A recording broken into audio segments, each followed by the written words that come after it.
하나님의 말씀은 로마서 8장 4절 말씀을 보겠습니다. 로마서 8장 4절 말씀을 우리가 한 목소리로 읽도록 하겠습니다. 육신을 쫓지 않고 그 영을 쫓아 행하는 우리에게 율법의 요구를 이루어지게 하려 하심이니라. 한 번 더 간절한 목소리로 우리가 이 의미를 생각하면서 오늘 말씀에서 하나님께서 어떤 말씀을 우리에게 들려주시는가 하는 기대하는 마음을 가지고 오늘 말씀을 다시 한번 읽도록 하겠습니다. 육신을 쫓지 않고 그 영을 쫓아 행하는 우리에게 율법의 요구를 이루어지게 하려 하심이니라. 아멘. 성경 말씀에 이렇게 읽어보면 육신을 쫓는다, 영을 쫓는다 이런 말을 우리가 많이 볼 수 있어요. 성경에 보면요. 그런데 이 쫓는다 이 말에 우리가 너무 착각을 합니다. 여기 잘 글씨를 보면은 쫓는다에는 쌍지읒을 쓰지 않고 하나를 쓰고 있어요. 쫓는다. 이 말은 뭐냐면 쌍지읒을 써서 쫓는다 이렇게 되면 어떤 것을 몰아낸다는 얘기예요. 그래서 우리가 이걸 읽을 때 쫓는다 이렇게 잘못 읽으면은 성령을 쫓아내는 사람들이 되어버린다는 것이죠. 그래서 이걸 읽을 때 쫓는다 이렇게 읽는 게 아니고 쫓는다. 이 쫓는다는 뭐냐면 추구한다, 따른다는 얘기거든요. 이 단어를 꼭 여러분들이 잘 보고 성경 말씀을 어떻게 쓰라 그러면 대다수 사람들이 쫓아서 쫓아낸다는 이런 단어를 꼭 쓰시더라고요.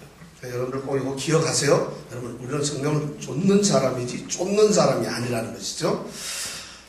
오늘 우리가 로마서 8장 1절에서 4절 말씀을 우리가 또 생각하게 되는데 저는 이 로마서 8장 1절에서 4절 말씀을 여러분들에게 매주일마다 설교를 했으면 좋겠어요. 성경 말씀 가운데서 하나도 버릴 말씀이 없고 너무 소중한 하나님의 말씀이고 약속이고 하나님의 축복이지만 이 로마서 8장 1절에서 4절까지 나타나는 이 하나님의 축복은 감당할 수가 없어요. 너무 소중하고 너무 아름답고 너무 위대해요. 이 축복의 말씀을 항상 여러분들과 설교하면서 이 말씀으로만 매주 설교했으면 좋겠어요. 그렇게 할 수 있겠습니까? 여러분들이 물으시면 저는 할 수 있을 것 같아요. 하나님의 사랑을 여러분들에게 말씀드리는데 어떻게 시간이 남아돌 수 있겠어요? 하나님께서 우리에게 쏟아부어 주신 일을 여러분들과 제가 나누는데 어떻게 우리가 시간이 모자라거나 그것이 부족할 수가 있겠어요?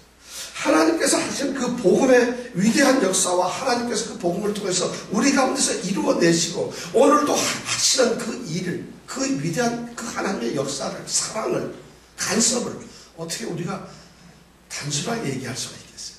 오늘 이 말씀은 저는 그래서 자꾸 얘기하고 싶은데 안타깝게도 로마서 이 8장 1절에서 4절 말씀의 내용은 오늘로써 이제 끝이 되는 것 같습니다. 제가 1절, 2절, 3절, 4절을 따로따로 설명을 드렸는데 사실은 1절부터 4절까지 이 말씀은 거대한 하나의 이 환상고리와 같아요. 서로가 맞물리고 맞물려서 이 말씀이 결정적으로 우리의 축복을 완전하게 이루는 것이에요. 근데 그 절정의 가장 선두에 있는 말이 뭐냐면 1절에 있는 말씀. 그러므로 이제 그리스도 예수 안에 있는 자에게는 이제 그리스도 예수 안에 있는 자에게는 지금 그리스도 예수 안에 속해 있는 그 사람에게는 결코 정죄함이 없다. 이제 예수 안에서 예수를 믿고 나 예수를 주로 모셨습니다. 예수님은 나의 주님이십니다. 고백하고 그렇게 사는 사람에게는 앞으로도 지금도 영원히 그 사람이 죄를 짓거나 그 사람이 무슨 일을 해도 너는 죄인이다, 너는 죄를 지은 사람이다, 그래서 벌을 받아야 된다 하는 그런 평가가 있을 수가 없다는 것이에요. 여러분들 그런 축복을 우리가 받았다는 거지. 우리가 뭘 했기 때문에? 단지 예수 안에 있기 때문에, 단지 예수를 믿기 때문에 그러한 축복을 우리가 받고 있어요. 결코 정죄함이 없어요. 왜 정죄함이 없는가? 2절에서 하나님께서 또 설명을 한 거죠. 왜 정죄함이 없습니까? 하나님, 우리가 뭔데 예수 안에 있으면 왜 정죄함이 없을까요? 이유가 뭘까요? 이는 그리스도 예수 안에 있는 생명의 성령의 법이 죄와 사망의 법에서 너를 해방하였기 때문에. 얼마나 놀라운 말이죠. 내가 정죄 없는 건데 어떻게 정죄가 없나요? 하나님, 궁금해서 딱 물어보니까 걱정하지 마. 네가 과거에는 세상에 살면서 율법에 의해서 율법이 너를 지배하고 이 법이 너를 갖다가 판단하고 결정하고 너를 갖다가 옥매었지만은 이제는 그 법에서 너희가 해방되어 버렸다. 이제는 그리스도 예수 안에 있는 생명과 성령에 의해서 너는 이제 자유로운 사람이 되었다. 그렇기 때문에 너는 법이 없어졌으니까 너를 정죄하거나 판단할 법이 없다. 네가 죄를 지었다고 그 죄를 정할 만한 법이 하나도 없어졌어. 그것에서 해방되었고 너희가 사는 삶은 이제 법이 지배하는 사회가 아니라, 법이 지배하는 생활이 아니라 그리스도의 생명과 성령이 지배하는 세상으로 옮겨졌기 때문에 너는 앞으로 정죄를 받을 수 없다는 거지. 얼마나 좋은 말씀입니다. 거기까지만 해도 은혜가 되는데 3절에 보면 하나님, 우리가 정죄가 없나요? 우리가 정말 율법에서 해방되었나요? 어떻게 그런 일이 있을 수가 있어요? 어떻게 우리 그리스도인들에게는 그런 일이 있을 수가 있나요? 하나님께서 3절에 또 대답을 하세요. 율법이 육신으로 말미암아 연약하여 할 수 없는 것을 하나님은 하시나니, 하나님께서 율법으로 도저히 안 되는 것을 하나님이 하셨다는 거예요. 뭐예요? 곧 죄를 인하여 자기 아들을 죄 있는 육신의 모양으로 보여 육신의 죄를 정하셨다는 것이에요. 하나님께서는 정죄함이 없도록 하시고, 그리고 율법에서 해방되도록 하시기 위해서 그 방법이 뭐였느냐? 하나님은 자기 아들을 통해서 그 일을 이루셨다는 것이죠. 자기 아들을, 아무것도 아닌, 이 세상에 어느 것도 아닌 유일하신 자기의 아들을 이 땅에 보내시는 성육신의 사건을 통해서, 그러한 은혜를 통해서, 사랑을 통해서 그러한 일을 이루셨다는 거예요. 자기 아들을 육신의 모양, 죄가 있는 사람들의 그런 모양으로 이 땅에 보내셨어요. 그런 사람의 모습으로 예수님께서 오셨고, 아들이 오셨고, 그 아들의 몸에다가 죄를 정했어요. 하나님께서는 그 율법에 의해서 판단되는, 율법에 의한 그런 판단을 그 아들에게 내리셨어요. 너는 죄가 있다, 그리고 너의 몸에는 정죄함을 있다 하는 그 아들의 정죄함을 넣었어요. 사실 그분은 죄가 없는데도 그렇게 함으로써 육신의 죄를 정하사 그 사람, 그분이 바로 죄의 대속물로서, 희생제물로서 죽게 만들었다. 그렇게 하였기 때문에 너는 율법에서 해방되었고, 율법에서 해방되었기 때문에 너는 정죄를 받지 않는다는 이런 말씀. 이런 말씀이 바로 8장 1절, 2절, 3절에 있는 정말 위대한 하나님의 축복 선언의 말씀. 복음의 핵심은 이거예요. 왜 예수를 믿습니까? 예수는 나의 주님이기 때문에 믿습니다. 믿어서 어떻게 됩니까? 우리는 정죄함이 없게 됩니다. 우리는 예수를 믿는 순간 율법과 죄와 사망이 지배하는 세계에서 벗어났습니다. 그리고 생명 속에서 우리는 영원한 영생을 누리며 하나님과 더불어 사는 삶을 살게 됩니다. 이렇게 고백할 수 있습니다. 그런데 여기까지만 해도 놀라운 은혜인데, 마지막 이 4절에 있는 말씀이 또한 우리의 시선을 끌고 있습니다. 4절에 있는 말씀을 통해서 하나님께서는 더 큰 축복을 내리시고 계신다는 것입니다. 그렇다면 하나님께서 자기 아들을 통해서 궁극적으로 이 세상에서 사람들에게 무엇을 요구하시는가? 무엇을 이루려고 하나님께서는 하셨는가? 하나님이 자기 아들을 무엇을 위해서, 어떤 것을 이루시기 위해서 자기 자신의 아들을 갖다가 죄 있는 육신의 모양으로 보냈고, 그 죄 있는 육신의 모양으로 보내서 죄가 없는 그분에게 죄가 있다고 정죄를 하고, 그리고 그분을 갖다가 우리 죄를 대신해서 희생제물로서 십자가에 달려 돌아가시게 했느냐는 것이, 무엇을 위해서 그렇게 했느냐는 것이, 그것이 무엇일까요? 우리는 이 말씀 나오면 예수님께서 십자가에 돌아가셨다, 우리를 위해서 돌아가셨다, 우리 죄를 위해서 돌아가셨다면 우리는 바로 구원을 주시기 위해서, 생명을 주시기 위해서, 평강을 주시기 위해서, 또는 우리를 의롭게 하시기 위해서 그러셨구나, 이렇게 생각을 할 수가 있어요. 바울 사도는 당연히 그렇게 썼어야 되는 말씀인데도 불구하고 오늘 4절에 보니까 상상을 초월하는 전혀 다른 말이 나온 것이죠. 그러면 무엇을 위해서 하나님께서 자기 아들을 보내시고 우리 사람들을 위해서 하셨던 그 자기 아들에게 그런 죽음을 허락하셨던 그 행위에 하나님의 최종적인 목적이 무엇이냐, 왜 그러셨느냐, 그 말씀은 오늘 말씀대로 육신을 쫓지 않고 그 영을 쫓아 행하는 우리에게 무엇을요? 율법의 요구를 이루어지게 하시며 율법의 요구가 이루어지도록 하셨다는 거죠. 그것 때문에 하셨다는 거죠. 납득이 되지 않아요. 율법이 육신이 연약하여 할 수 없었어요. 율법은 우리에게 범죄함을 더하기 위해서 왔어요. 율법은 우리를 정죄하고 판단하고 우리를 사망과 죄 속으로 끌고 가고 있어요. 그래서 율법은 이때까지 바울 사도가 7장까지 시대까지 오면서 율법에 대해서 무척 비판했고, 그래서 율법을 섬기고 율법을 그들의 생명같이 여겼던 이 유대 그리스도인들에게 정말 충격적인 선언을 했던 이 바울 사도가, 그래서 율법은 도저히 아니다, 그리고 우리가 죄와 사망의 법인 율법에서 해방되었다, 2절에서 그렇게 선언을 한 그 바울 사도가 엉뚱하게 4절에 와서는 율법의 요구를 이루어지게 했다는, 그래서 레이사넬이라고 하는 교수는 이 말을 하면서 바울은 조금 정신병자다, 하나님의 말씀은 도대체 이해가 안 되는 것이다. 죄와 사망의 법은 율법에서 해방시켰다 해놓고 자기 아들을 보내서 해방시켜놓고는, 그리고는 그 율법의 요구를 갖다가 성취시켰다, 이런 것이 어떻게 성경의 말씀이며 하나님의 말씀이 될 수가 있느냐, 이렇게 주장을 했어요. 그렇게 주장하는 사람들이 너무 많아요. 지금도. 이거 뭐가 프린트가 잘못됐는가, 하나님이 말씀을 하시다가 잘못 말씀을 하셨는가, 바울 사도가 잘못 썼는가, 그렇지가 않아요. 율법의 요구를 이루어지게 하기 위해서, 그렇게 하기 위해서 하나님께서 자기 아들을 보였다는 거죠. 하나님께서 율법을 우리 인간들에게 주셨는데, 사람들에게 주셨는데, 그 율법을 주신 것은 뭐냐면 하나님이 그냥 지나가는 사람에게 율법을 준 것이 아닙니다. 하나님이 율법을 주시는 것은 그냥 불필요한 사람들에게, 이 세상 모든 사람들에게 율법을 주신 것이 아니라, 출애굽기 20장에 보면 하나님께서는 특별히 이스라엘이라고 하는 한 백성을 선택하셨어요.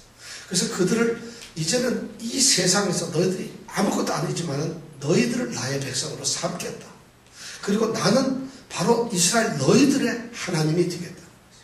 이 세상의 모든 사람들의 하나님은 틀림없지만은, 거기서 말하는 하나님, 이 세상의 모든 하나님이라고 하는 것은 창조주로서의 하나님이시지만은, 이제 하나님께서는 이스라엘에게만 하나님이 되시겠다는 이 말씀은 뭐냐, 이제는 너희들을 구원하고 구속하고, 너희들을 특별히 이 세상에서 하나님이 하나님의 백성으로 구속을 하고 구원을 하기 위해서 이제는 구원의 하나님으로서 너희들에게 하나님이 되시겠다는 말씀입니다.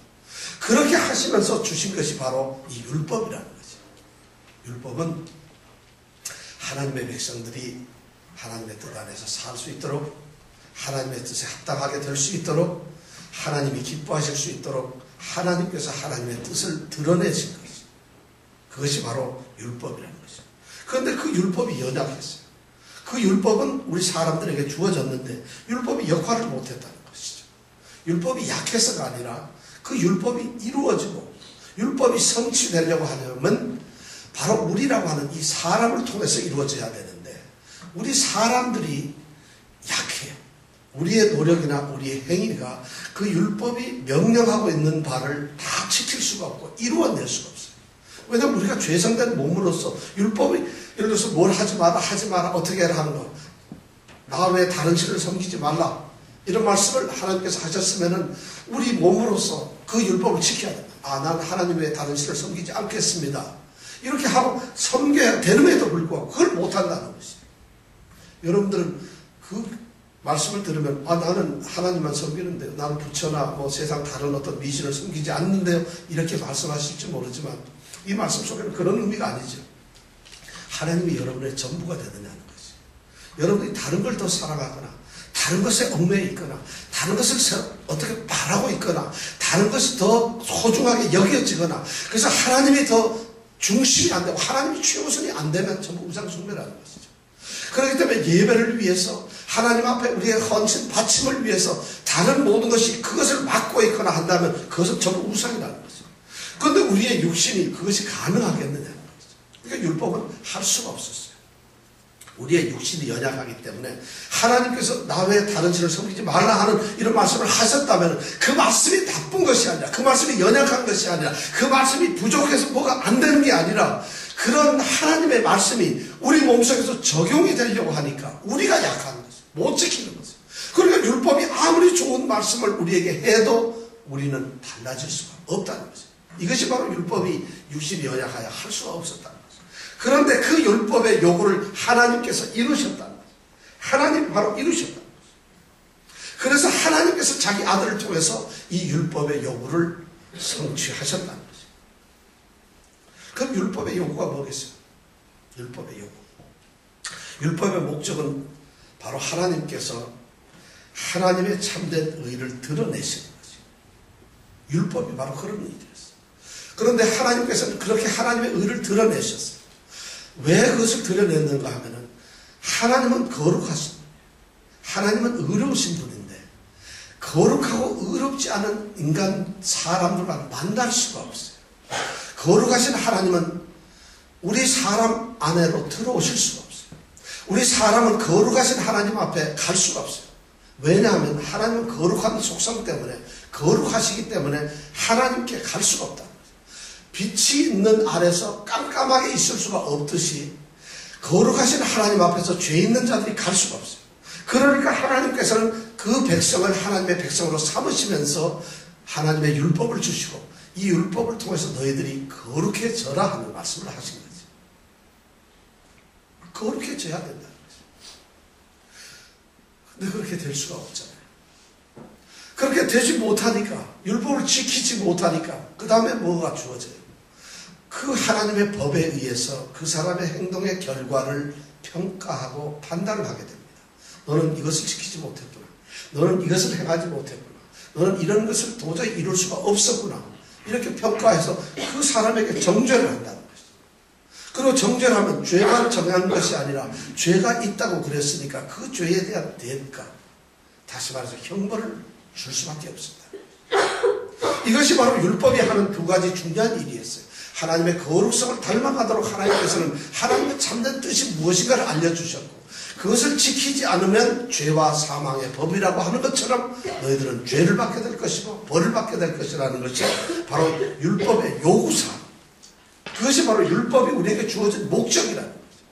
그것을 이루시기 위해서 하나님께서 하셨다는 거죠. 그것을 이루시기 위해서. 그것이 나쁜 것이 아니잖아요. 그래서 하나님께서는 그 율법의 요구를 이루시기 위해서 자기 아들을 보내셨어요.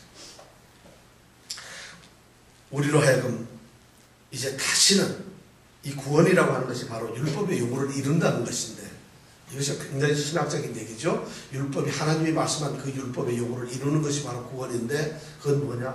우리가 정죄받고 심판받고 영원한 벌을 받아서 영원히 멸망되는 것으로부터 우리가 건져집니다.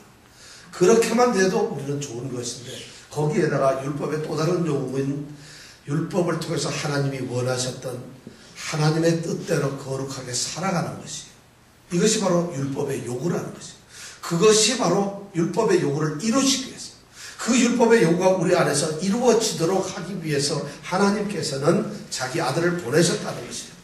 자, 그렇다면 우리가 결정적으로 오늘 말씀에서 중요한 것은 율법의 요구가 이루어진다면 우리는 생명이 있습니다.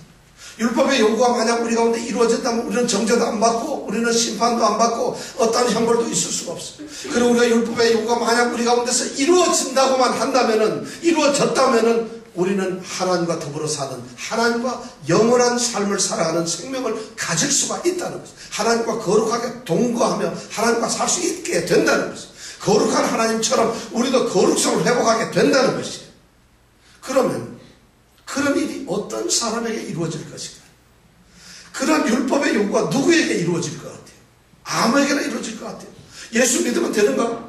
그런 것이 아니라는 것이죠. 오늘 말씀해 보니까 그런 말씀을 아주 중요한 단어로 4절에 보니까 기록을 했어요. 어떤 사람이라고? 육신을 쫓지 않고 그 영을 쫓아 행하는 우리에게 이 말을 하나 넣었어요. 그냥 육신의 죄를 정하사 율법의 요구를 이루어지게 하려 하심이니라, 이렇게 기록을 해도 될 터인데, 하나님은 사랑이니까 당연하게 자기 아들을 보내서 세상의 모든 사람들을 율법의 요구 안에서 이루어질 수 있도록 이렇게 하실 수가 있을 텐데, 하나님께서는 그렇게 기록을 하지 않았다는 것이에요. 율법의 요구는 이 세상 모든 사람들에게 이루어지는 것이 아니라 육신을 쫓지 않고 그 영을 쫓아 행하는 우리에게만 이루어진다는 거죠. 이것이 바로 구원은 아무에게나 주어지는 것이 아니라 이러한 특별한 사람에게만 구원이 주어진다는 것입니다. 이것이 진리. 그래서 기독교는 사랑의 종교이기 때문에 모두 다를 사랑한다는 것이 아니에요. 모두를 구원한다는 것이 아니에요. 그런데 우리 세상은, 이 세상 사람들은 하나님은 사랑이라서 모든 사람을 구원하신 걸 기뻐하셨다, 이렇게 주장하기를 좋아해요. 저도 그 말씀을 너무 좋아해요. 그러나 우리가 나쁜 죄성으로 우리가 아무것도 안 해도 무조건 다 구원하신다는 그런 의미가 아니에요. 하나님의 사랑은 끝이 없지만 어쩌면 무척 한정되어 있어. 포커스가 되어서 집중적인 사랑이에요. 하나님은 모든 사람을 다 사랑하시지만은 특별히 하나님의 택하신 사람들에게만 더 엄청나게 쏟아요. 질투의 하나님이라는 말씀이 제가 금요일날 말씀을 드렸는데 바로 그거예요. 엘칸나라는 말은 질투의 하나님이라는 거예요. 어떤 특정한 하나님의 사람에 대해서 하나님은 한량없는 사람, 뜨거운 열정을 가지고 그 사람만 사랑하세요. 바로 그 말씀이 바로 오늘 이 말씀이에요. 육신을 쫓지 않고 그 영을 쫓아 행하는 우리에게, 그 사람에게만 율법의 요구가 이루어진다는 것이에요. 바로 여러분들이 그런 분들이 되시길 원합니다.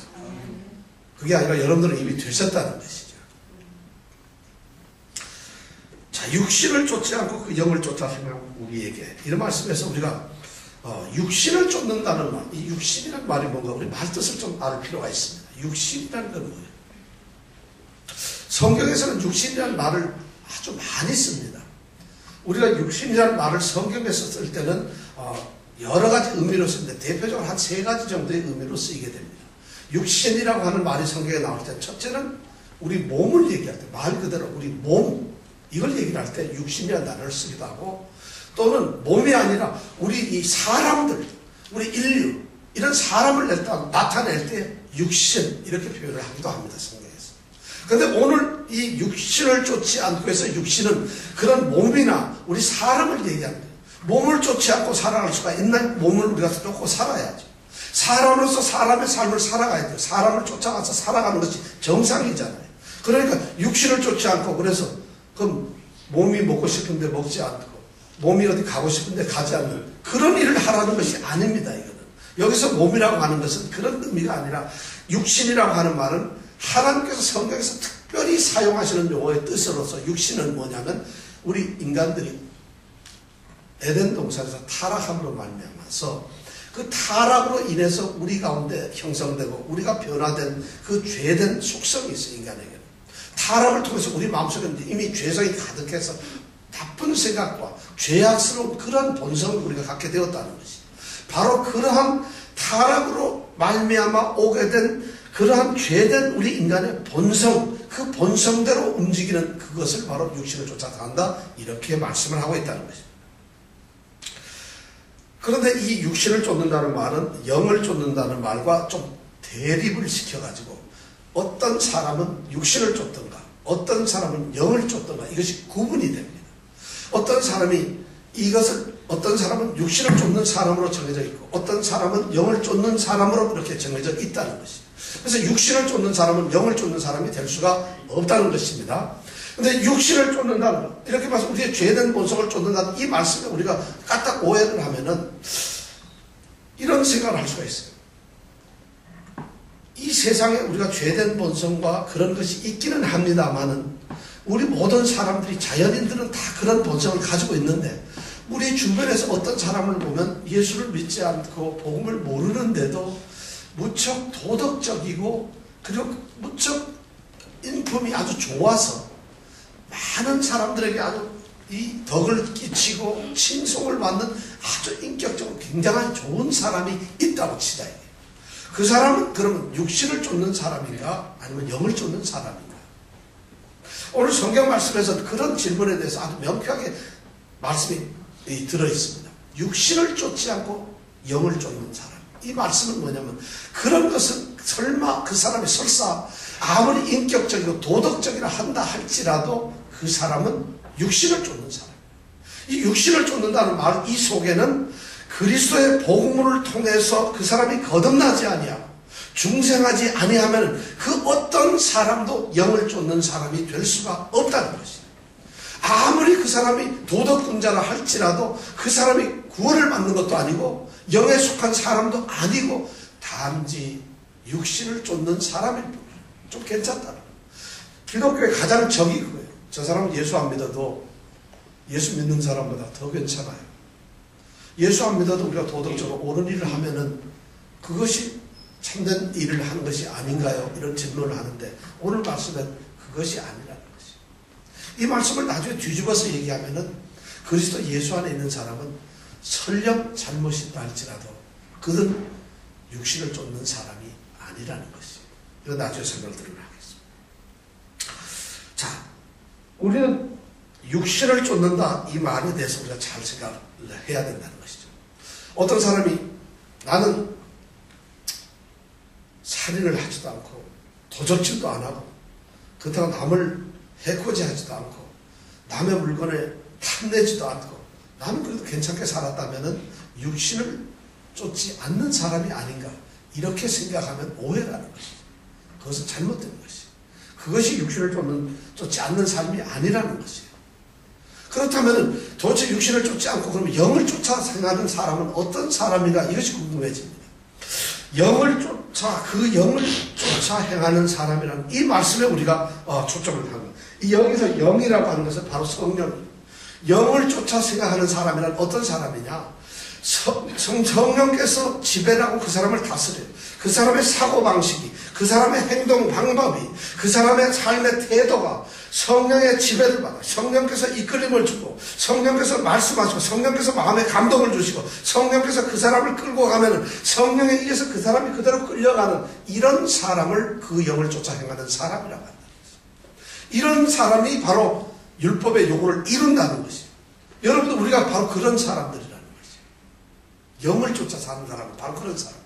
그런데 이 영을 쫓는다는 것이 바로 그런 건데 여기서 쫓아란 말은 아까 말한 대로 성령이 우리 속에 내주해서 성령께서 우리 속에 있어가지고 우리를 갖다가 완전히 통제를 해요.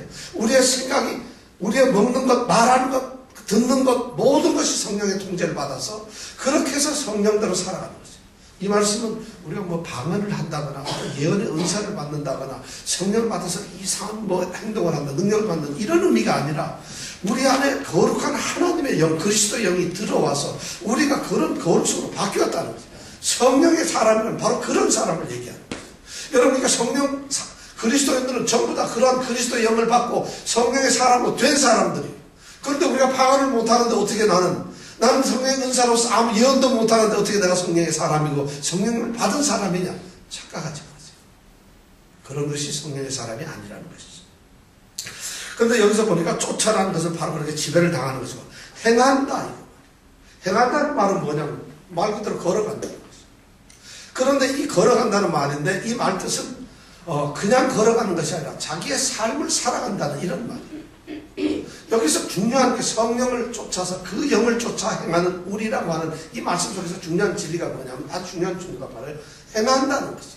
우리의 삶이 그냥 일시적으로 잠깐 한번 했다가 안 했다가 이렇게 되는 것이 아니라 성령의 지배를 받는 사람은 성령의 뜻을 쫓아 행하는 사람이니까 이 쫓아 행한다는 말은 그것이 삶의 습관이 되어 있는 사람이고 그것이 그 사람의 삶의 전부 다라는 거죠. 그 사람의 평범한 일상의 삶이 바로 그렇게 성령의 지배를 받는 이런 사람을 이야기할 때 그 영을 쫓아 행하는 사람이라고 합니다.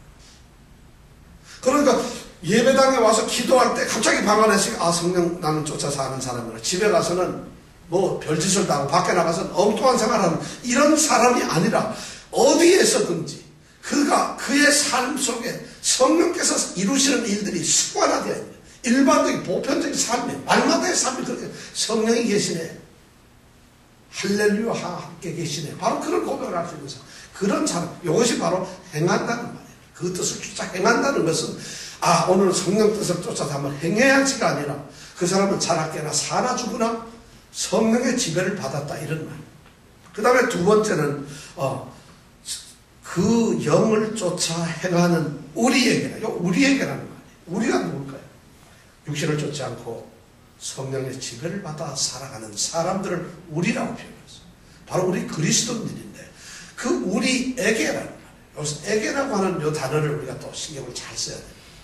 성경에는 이 바울 사도는 이런 단어 하나를 이것이 하나님의 말씀이기 때문에 너무 소중한 말씀. 우리에게라고 할 때 이 에게는 우리 안에서라는 말이에요. 그냥 막연하게 너희를 대해서 너희를 향해서 이런 뜻이 아니라 성령께서 살아가는 성령께서 하시는 우리 안에서라는 얘기예요. 그러니까 성령이 우리 안으로 들어오셔가지고 우리는 성령 안에 있고 성령께서는 우리 안에 있는 거예요. 여기가 우리 안에서. 그러니까 그 영을 쫓아 행하는 우리 안에서 율법의 요구를 이루어지게 한다. 그러니까 우리 안에서라는 이 표현을 썼던 것은 뭐냐면 우리의 관념적이거나 우리의 종교적이거나 또는 우리가 생각하는 일반 어떤 지식적이거나 아니면 우리가 그냥 형식적으로 하는 이러한 성령의 삶이 아니라는 것이에요. 그 성령께서 지배하는 것이 우리 안에서 존재하고 있다는 거예요. 실제적으로 우리의 삶 속에서 실제적인 우리의 삶의 생활 속에서 그대로 역사를 하고 있다는 것이에요. 이것을 우리 안에서라는 표현을 썼다는 것이에요. 그런 사람에게 뭐가 이루어진다고요? 율법의 요구가 이루어진다. 율법의 요구. 다시 말해서 그런 사람에게서 그런 사람 안에서 성령이 계실 때에 바로 그 사람은 정죄와 심판에서 해방되었고 바로 그 사람은 하나님의 거룩한 의 예수 그리스도로 말미암은 거룩한 의를 옷 입고 거룩하게 살아갈 수가 있다는 것이 살아간다는 것이. 그러니까 이 축복이 바로 누구에게 있는 것이? 그리스도인들에게 있다. 그리스도인들이 바로 그런 사람들이에요.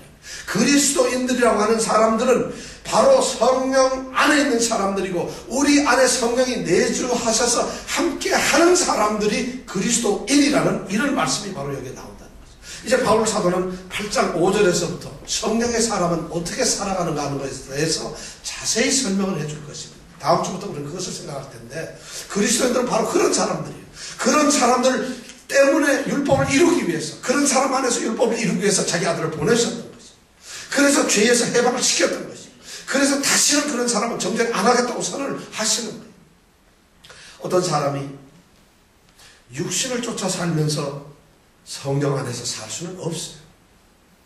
어떤 사람이 성령을 쫓아 살면서 육신 안에 거할 수는 없는 것이에요. 더구나 그리스도인들은 성령의 안에서 살아가면서 나는 육신을 쫓을 것입니다. 할 수가 없다는 것이에요. 우리 그리스도인들은 성령을 쫓아 살면서 육신에 있을 수가 없는 존재이듯이 육신을 쫓아서 살아갈 수가 없어요. 왜냐하면 우리 안에 성령이 있기 때문에. 이것이 바로 그리스도인의 모습인데 여러분도 우리가 그런 모습으로 살아야 된다는 거예요. 그것이 그리스도인이에요. 그렇지 않다면은 누구든지 그리스도의 영이 없으면 그리스도의 사람이 아니라고 하는 이 7절의 말씀, 8절의 말씀 그런 말씀이 되죠. 그리스도의 영이 없으면 우리는 그리스도 사람이 아니에요. 그런데도 우리가 그리스도인이라고 주장을 할 수가 있겠느냐. 이 율법의 요구가 이루어지는 그 영원한 축복을 받을 수가 있겠느냐는 것이죠. 바로 이것 때문에 우리 그리스도인들은 정죄함이 없어요. 왜냐하면 성령 안에 있기 때문에. 그렇다면 우리 그리스도인들은 그리스도인으로서 이 세상에 살면서 죄를 짓는 경우가 있잖아요. 여러분 죄를 짓기도 하잖아요. 잘못을 하잖아요. 그럼 그건 어떻게 되나요? 내가 그러면 성령 안에 있는 그리스도인인데 혹시 내가 죄를 저질렀어요. 그러면 나는 육신을 쫓는 사람이 되었나요? 나는 육신을 행하는 사람이 되었는가? 이런 질문을 혹시 하시는 분이 있는데 오늘 바울 사도의 말씀에는 결코 그렇지 않다는 것이. 왜 그러냐면 오늘 바울 사도가 하는 이 말씀 8장 1절에서 4절 말씀의 핵심은 뭐냐면 우리 그리스도인들은 육신이라고 하는 이 영역에서 죄와 사망의 법인 율법이 지배하는 그 삶의 영역에서 그대로 통째로 옮겨져 가지고 생명과 성령이 지배하는 삶 그리고 성령께서 이끌려가는 영을 쫓아가는 이런 생활로 옮겨졌다는 거죠. 이 안에서 살아가는 우리 그리스도인들이 혹시 어떤 잘못을 저질렀다고 해가지고 죄를 저질렀다 해서 그 죄 저지른 것을 보고 우리가 육신 안에 있는 사람이구나 이렇게 말할 수가 없다는 것이죠. 왜냐하면 우리의 영역은 바로 그리스도 안의 생명, 성령이 함께하는 생명 그 안에서 살기 때문이라는 것이죠. 그렇기 때문에 우리는 정죄가 없어요. 이 안에서는 모든 것이 가능하다는 것이에요. 죄도 지어도 가능하다는 것이에요. 그런데 죄를 지을 수가 없어요. 왜냐하면 율법의 요구가 이루어졌어요. 그런데도 죄를 지을 수가 있어요. 왜냐하면 육신이 연약하지만. 그럼에도 불구하고 우리는 정죄를 받지 않는다는 것이에요. 그리스도인의 축복이 바로 이것이에요. 저는 이 말씀을 여러분들에게 전해드리고 있습니다. 이 말씀을 여러분들이 깨닫기를 원하시는 거예요. 사랑하는 성도 여러분, 여러분들은 결코 정죄하지 않습니다. 여러분들은 결코 흔들리지 않습니다. 여러분들 안에 있는 그리스도의 사랑을 끊을 수가 없어요. 여러분이 택한 여러분의 구원에 대해서 어떤 사탄의 권력이, 세력이, 어떤 이 세상의 위협이, 어떤 죄의 유혹이 우리를 갖다 그 구원에서부터 꺼낼 수가 없어요. 우리가 성령 안에서 살아가는 그리스도인이기 때문에 불가능한 것이에요. 우리가 살고 있는 것은 죄와 율법의 세계가 아니라 영의 세계이기 때문에 그 안에 있기 때문에 우리가 어떤 것이 와도 성령께서 파수를 지켜주세요. 하나님께서 지켜주시는 영역이기 때문에 아무도 침공을 할 수가 없다는 것이에요. 그래서 그리스도인들은 정죄를 절대 안 받는다는 것이에요. 이 복음을 여러분들에게 저는 지금 전해주고 있다는 것이에요. 오늘 말씀이 바로 그것을 선포하고 있다는 것이에요. 그러니까 우리가 구원에 대한 확신이 있을 수밖에 없어요. 그러한 확신과 구원의 기쁨과 감격과 구원의 능력을 가지고 살아갈 수밖에 없다는 것이에요. 그런 사람이 무슨 죄를 저지를 수가 있겠느냐는 것입니다. 말씀의 핵심은 바로 그것이라는 것이에요. 질문을 던져드립니다. 그리스도인에게 정죄가 있을 수 있을까요? 심판과 죄와 형벌이 과연 있을 수 있을까요? 성령의 역사가 있는 그리스도인들에게 과연 그런 것이 가능하겠습니까? 성령께서 우리 안에 계셔서 율법의 요구를 이룬 사람들에게 그것이 가능할까요? 우리가 율법의 요구를, 우리 자신이 율법의 요구를 이루는 것이 아니라 그 영을 쫓아 행하는 우리에게, 바로 영의 지배를 받는 사람들에 의해서 영이 우리에게 율법의 요구를 이루어지게 하는 것이에요. 내가 율법의 요구를 이루는 것이 아닙니다. 내가 한다면 우리는 신뢰할 수 있어요. 내가 한다면 우리는 넘어질 수 있어요. 내가 한다면 우리의 구원은 우리의 보장이 되질 않아요. 왜냐하면 우리의 변덕스러움과 우리의 연약함과 우리 때문에 구원은 영원한 우리의 구원이 될 수가 없어요. 그런데 그 구원을 바로 영이 하셨다. 성령께서 우리의 구원을 보장하셨다는 것이에요. 질문 드립니다. 육신을 쫓아 살아가면서 여러분 율법의 요구를 이루어질 수 있다고 생각하십니까? 혹시? 육신을 쫓아 살아가면서도 우리는 그리스도인이 될 수가 있을까요? 거듭난 그리스도인이라면 육신을 쫓아 살아갈 수가 있을까요? 이 질문 앞에서 만약 그것이 가능하다면 도대체 거듭난 그리스도인은 누구란 말입니까? 만약 그런 것이 가능하다면 정죄함이 없다는 이 하나님의 말씀은 도대체 우리에게 어떻게 되는 겁니까?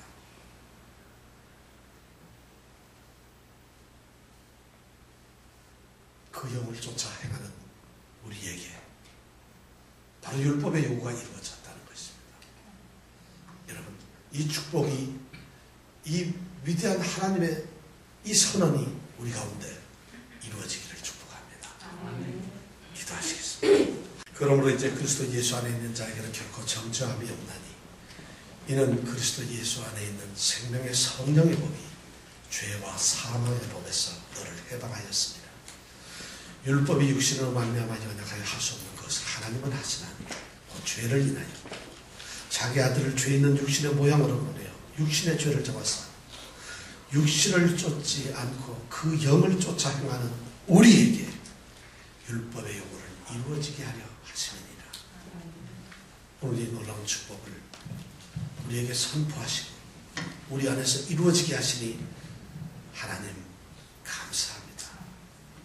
오늘 이 축복의 말씀을 들은 우리가 이제 구원의 감격을 갖고 구원의 놀라운 기쁨을 갖고 이 세상을 살아가는 거듭난 참된 그리스도인이 되게 하여 주시옵소서.